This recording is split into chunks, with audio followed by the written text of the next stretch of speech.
കോൺഗ്രസിന്റെ അനുനയ നീക്കത്തിന് തിരിച്ചടി. അതൃപ്തി പരസ്യമാക്കുകയാണ് ജി സുകുമാരൻ നായർ. ആരുമായും ഒരു ചർച്ചയും നടത്തിയിട്ടില്ലെന്നാണ് തിരുവഞ്ചൂർ രാധാകൃഷ്ണൻ പെരുന്നയിലെത്തിയതിനെക്കുറിച്ച് സുകുമാരൻ നായർ റിപ്പോർട്ടറിനോട് പറഞ്ഞത്. NSSന് ആരുമായും ചർച്ച നടത്തേണ്ട ആവശ്യമില്ല, വന്നുപോയവർ ലോഹ്യം പറഞ്ഞു പോയി എന്നും സുകുമാരൻ നായർ റിപ്പോർട്ടറിനോട് പറഞ്ഞു. കേൾക്കാം. ആരുമായിട്ടും ഒരു ചർച്ചയും നടത്തിയിട്ടില്ല. ഞങ്ങൾക്ക് അതിന്റെ ആവശ്യമില്ല. വന്നു പോയവർ ലോഹ്യം പറഞ്ഞിട്ട് പോയി. അല്ല, അതൊക്കെ അത് അവരുടെ ഇതാ. ഞാൻ എന്റെ സ്റ്റാൻഡാണ് പറഞ്ഞത്. ഈ മൂന്ന് കാര്യങ്ങളാണ് ഇതിനെ സംബന്ധിച്ച് പറയാനുള്ളത്. അതേസമയം സന്ദർശനത്തെ രാഷ്ട്രീയ ഇടപെടലായി കാണേണ്ടെന്നും ശബരിമലയിലെ NSS നിലപാടിനെ ബഹുമാനിക്കുന്നുവെന്നും തിരുവഞ്ചൂർ രാധാകൃഷ്ണനും പറഞ്ഞു. ഇന്നിപ്പോൾ KPCC അധ്യക്ഷൻ സണ്ണി ജോസഫ് ഇക്കാര്യത്തിൽ പ്രതികരിച്ചിട്ടുണ്ട്. നേതാക്കളുടേത് സൗഹൃദ സന്ദർശനം മാത്രമായിരുന്നു എന്നാണ് പറയുന്നത്. സുകുമാരൻ നായർ പറയുന്നത് ഒരു രാഷ്ട്രീയ ചർച്ചയും നടന്നിട്ടില്ല, ലോഹ്യം പറഞ്ഞ് വന്ന് കണ്ടവർ പോയി എന്നാണ് സുകുമാരൻ നായർ പറഞ്ഞത്. ഇന്നലെ വൈകിട്ടാണ് തിരുവഞ്ചൂർ രാധാകൃഷ്ണൻ ജി സുകുമാരൻ നായരെ കണ്ടത്. കൂടിക്കാഴ്ച 15 മിനിറ്റോളം നീണ്ടുനിന്നു. അഖിൽ കെയും K സജീഷും ചേരുന്നുണ്ട്. ആദ്യം അഖിലിലേക്ക്. Akhil, good morning Akhil. സുകുമാരൻ നായർ പറയുന്നത് നേതാക്കൾ വന്നു കണ്ടു, അവർ ലോഹ്യം പറഞ്ഞു പോയി. NSSന് അങ്ങോട്ട് പോയി ചർച്ച നടത്തേണ്ട, അല്ലെങ്കിൽ ഇത്തരത്തിലൊരു ചർച്ച നടത്തേണ്ട ഒരു സാഹചര്യം പോലും NSSന് ഇല്ല എന്നാണ്. അപ്പോൾ നിലപാടിൽ ഉറച്ചു നിൽക്കുകയാണ് സുകുമാരൻ നായരും NSSും, അല്ലേ അഖിൽ? ഡോക്ടർ അരുൺകുമാർ, തീർച്ചയായും അത് തന്നെയാണ്. അതായത് തൻ്റെ ആദ്യം പറഞ്ഞൊരു നിലപാടുണ്ട്, ഈ വിഷയം ചർച്ച ചെയ്യാൻ ആരും ഇങ്ങോട്ട് വരേണ്ടതില്ല എന്നുള്ള ആ നിലപാട് തന്നെയാണ്. ആ നിലപാടിൽ ഉറച്ചു നിൽക്കുകയാണ് സുകുമാരൻ നായർ എന്ന് തന്നെയാണ് നമുക്ക് മനസ്സിലാക്കേണ്ടത്. അതായത് ഇത്തരം കാര്യങ്ങൾ ചർച്ച ചെയ്യാനുള്ള ഒരു അവസരം അദ്ദേഹം അവിടെ നൽകിയിട്ടില്ല എന്നാണ് അദ്ദേഹത്തിൻ്റെ വാക്കുകളിൽ നിന്ന് നമുക്ക് മനസ്സിലാക്കാൻ സാധിക്കുന്നത്. ഈ ചില ആളുകൾ ഇങ്ങനെ, അതായത് ഇവിടേക്ക് നേതാക്കളെ വിട്ടുകൊണ്ട് എന്തെങ്കിലുമൊക്കെ ഒരു അവസരം അല്ലെങ്കിൽ ഇത് ചർച്ച ചെയ്യാൻ കഴിയുമോ എന്ന് നോക്കുകയാണ് എന്ന തരത്തിലാണ് അദ്ദേഹം പ്രതികരിക്കുന്നത്. അതുകൊണ്ട് തന്നെ അത്തരത്തിലൊരു ആവശ്യം അല്ലെങ്കിൽ അത്തരൊരു സാഹചര്യം ഉണ്ടാക്കാനുള്ള ഒരു സാഹചര്യം ഉണ്ടാക്കാൻ കഴിയില്ല എന്ന് അദ്ദേഹം വ്യക്തമാക്കിയിരുന്നു. 3 പ്രധാനപ്പെട്ട കാര്യങ്ങൾ. അതായത് താൻ ആരോടുമായി ഈ കാര്യങ്ങൾ ചർച്ച ചെയ്തിട്ടില്ല, ചർച്ച ചെയ്യേണ്ട ഒരു ആവശ്യവും NSSന് ഇല്ല. അതായത് ഇത്തരം ചർച്ച ചെയ്യേണ്ട ഒരു സാഹചര്യമേ ഇല്ല എന്ന് അദ്ദേഹം വ്യക്തമായി തന്നെ, അതായത് കൃത്യമായി തന്നെ അദ്ദേഹം പറഞ്ഞു വെക്കുന്നു എന്നുള്ളതാണ്. അതിൽ തന്നെ എല്ലാം ഉണ്ട് എന്നുള്ളതാണ് നമുക്ക് മനസ്സിലാക്കേണ്ടിയിരിക്കുന്നത്.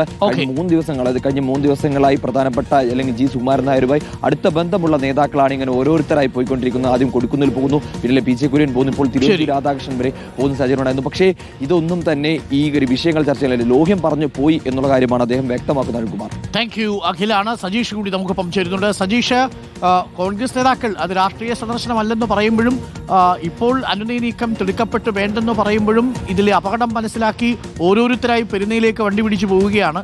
ആദ്യം കൊടിക്കുന്നിൽ സുരേഷ് വരുന്നു, പിന്നീട് PJ കുര്യൻ വരുന്നു, തിരുവഞ്ചൂർ രാധാകൃഷ്ണൻ വരുന്നു. അതൊന്നും തന്നെ ഇവർ നിഷേധിക്കുന്നില്ല. പക്ഷേ NSS ആ നിലപാടിൽ നിന്ന് ഒരു ഇഞ്ച് പോലും പിന്നോട്ടില്ല എന്നാണ് മനസ്സിലാക്കേണ്ടതല്ലേ? നിലവിൽ നടക്കുന്ന ചർച്ചകളും സുകുമാരൻ നായരെ വ്യക്തിപരമായി ആക്ഷേപിക്കുന്ന തരത്തിലുള്ള പ്രചരണങ്ങളും നടക്കുമ്പോൾ NSSും സുകുമാരൻ നായരും കടുപ്പിക്കുകയാണോ സജീഷ്?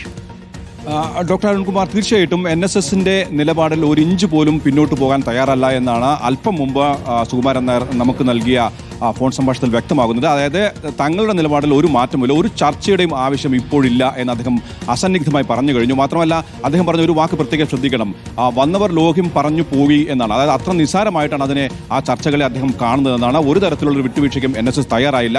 നേരത്തെ ഡോക്ടർ അരുൺകുമാർ സൂചിപ്പിച്ചതുപോലെ തന്നെ പുറത്ത് UDF പറയുന്നത് അല്ലെങ്കിൽ കോൺഗ്രസ് പറയുന്നത് ഇപ്പോൾ NSSുമായി ഒരു ചർച്ച നടത്തേണ്ട ആവശ്യമില്ല, അല്ലെങ്കിൽ ധൃതിപ്പെട്ട് പോയി ചർച്ച നടത്തേണ്ട ആവശ്യമില്ല എന്നാണ്. പക്ഷേ അത് പറയുമ്പോൾ പോലും രഹസ്യമായിട്ട് NSSനെ സുകുമാരൻ നായരെ പോയി കാണുകയാണ് കോൺഗ്രസ് നേതാക്കൾ. നേരത്തെ കൊടിക്കുന്നിൽ സുരേഷ് പോയി അനുനയ ചർച്ച നടത്തി. അതിനുശേഷം PJ കുര്യൻ പോയി അനുനയ ചർച്ച നടത്തി. ഇന്നലെ തിരുവഞ്ചൂർ രാധാകൃഷ്ണൻ പോയി അനുനയ ചർച്ച നടത്തി. NSSന്റെ LDF അനുകൂല നിലപാട് അത്രമേൽ UDFനെ വേദനിപ്പിച്ചു, മുറിവേൽപ്പിച്ചു, അല്ലെങ്കിൽ അവർക്ക് വലിയ തോതിൽ പ്രത്യാഘാതം ഉണ്ടാകുമെന്ന് കൃത്യമായ നിലപാട് അല്ലെങ്കിൽ കൃത്യമായ സൂചനകൾ ഉള്ളതുകൊണ്ട് തന്നെയാണ് ഇത്തരം അനുനയ ചർച്ചകളിലേക്ക് UDF പോകുന്നത്. കഴിഞ്ഞ ദിവസം PJ കുര്യൻ അദ്ദേഹത്തെ പോയി കണ്ടതിന് ശേഷം മാധ്യമങ്ങളോട് സംസാരിച്ചിരുന്നു. അതിൽ ആശ്വാസം കൊള്ളുന്നത് അവർ ഇങ്ങനെ പറഞ്ഞാണ്. അതായത് NSS സമദൂരം വിട്ടിട്ടില്ല, ആ സമദൂരത്തിൽ ശരിദൂരം കണ്ടെത്താനാണ് അവരുടെ ശ്രമം. ആ ശരിദൂരം എന്തെന്നാണെന്നാൽ UDFും LDFും തെറ്റ് ചെയ്താൽ അത് ചൂണ്ടിക്കാണിക്കുക, ശരി ചെയ്താൽ അതിന് അനുകൂലിക്കുക. ഇപ്പോൾ അയ്യപ്പ സംഘവുമായി ബന്ധപ്പെട്ട് അല്ലെങ്കിൽ വിശ്വാസ പ്രശ്നവുമായി ബന്ധപ്പെട്ട് LDF നിലപാട് തിരുത്തി. ആ നിലപാട് തിരുത്തിയതിനെ അനുകൂലിക്കുക മാത്രമാണ്, അതിൽ ഒരു തരം രാഷ്ട്രീയവും കാണണ്ട. NSS ഇപ്പോഴും സമദൂരത്തിലാണ് എന്നാണ് PJ കുര്യൻ പറഞ്ഞത്. ആ വാക്കുകളാണ് UDF നേതൃത്വം ഇപ്പോഴും പുറത്തു പറയുന്നത്. പക്ഷേ അനുനയ ചർച്ചകൾ നടത്തുന്നതിലൂടെ നമുക്ക് വ്യക്തമാകുന്നത് NSSന്റെ നിലപാട് മാറ്റം കൃത്യമായി UDFന് ബോധ്യമായിട്ടുണ്ട്. അത് LDFന് അനുകൂലമാണ്. അത് വരുന്ന തെരഞ്ഞെടുപ്പ് തെരഞ്ഞെടുപ്പിലടക്കം UDF വലിയ തോതിൽ കോട്ടമുണ്ടാക്കും എന്ന് അവർക്കറിയാം. അതുകൊണ്ട് തന്നെയാണ് നിരന്തരം നിരവധി നേതാക്കൾ NSSുമായി അടുത്ത ബന്ധമുള്ള നേതാക്കളെ പെരുന്നിലേക്ക് അയക്കുകയും ചർച്ചയ്ക്ക് നിയോഗിക്കാനും KPCC നേതൃത്വം തയ്യാറാകുന്നത്. പക്ഷേ ഇപ്പോഴും NSS ഒരു ഇഞ്ച് പോലും പിന്നോട്ടില്ല. കഴിഞ്ഞ ദിവസം NSSന്റെ ബോർഡ് മീറ്റിംഗ് കഴിഞ്ഞ ശേഷം അദ്ദേഹം പറഞ്ഞൊരു കാര്യം വ്യക്തമാണ്. തനിക്കെതിരെയുള്ള പ്രതിഷേധ പ്രകടനം സൂചിപ്പിച്ചപ്പോൾ അദ്ദേഹം പറഞ്ഞു, അങ്ങനെ പ്രതിഷേധ പ്രകടനം ഉണ്ടാവും, അതിനെല്ലാം ഞങ്ങൾ നേരിട്ടോളാം. 5600ഓളം കരയോഗങ്ങളുണ്ട്, അതിൽ 5-6 കരയോഗങ്ങളിൽ പ്രതിഷേധമുണ്ടായാൽ ഞങ്ങൾക്കത് പുല്ലുവില്ല എന്നാണ് NSS അധ്യക്ഷൻ പറഞ്ഞത്. ഏതായാലും NSS ഇക്കാര്യത്തിൽ ഒരു തരത്തിലും പിന്നോട്ട് പോയിട്ടില്ല. ഈ സന്ദർശനങ്ങളെല്ലാം തന്നെ ലോക്യം പറഞ്ഞു പോകാൻ മാത്രമേ കഴിയൂ. തങ്ങളുടെ നിലപാടിൽ ഒരു മാറ്റവും വരുത്താൻ കഴിയില്ല എന്നാണ് ഇപ്പോഴും NSS പറയുന്നത്. Thank you. അപ്പോൾ ഈ സന്ദർശനങ്ങളുടെയൊക്കെ എന്തെങ്കിലും രാഷ്ട്രീയ ദൗത്യമുണ്ടെങ്കിൽ ആ ദൗത്യങ്ങൾ പൊളിയുകയാണ് എന്നാണ് മനസ്സിലാക്കുന്നത്. സുകുമാരൻ നായർ ഒരു ഇഞ്ച് പോലും പിന്നോട്ടില്ല, പറഞ്ഞതിൽ തന്നെ ഉറച്ചു നിൽക്കുകയാണ്. എല്ലാ കാലത്തും സുകുമാരൻ നായർ പറഞ്ഞതിൽ ആ കാലത്ത് ഉറച്ചു നിൽക്കുകയാണ്. ഓരോ വിശേഷങ്ങൾക്കനുസരിച്ച് വിഷയാധിഷ്ഠിതമായിട്ടാണ് NSS നിലപാടെടുക്കുന്നത്. പൊതുവായിട്ടുള്ളൊരു രാഷ്ട്രീയ നിലപാട് NSS പ്രഖ്യാപിച്ചിട്ടുമില്ല.